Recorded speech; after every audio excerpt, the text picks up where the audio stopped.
Blessed day, beloved brethren. Kailangan nating maunawaan, mga kapatid, na lahat ng rejection ay may purpose. Na lahat ng rejection ay may blessing. Rejection is God's protection.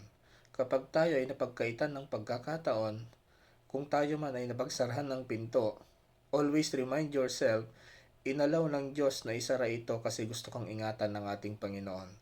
God is wiser than us. His thoughts are better than our thoughts, higher than our thoughts. His ways is better than our ways. We need to trust Him. Hindi lahat ng opportunity sa tingin natin ay blessing.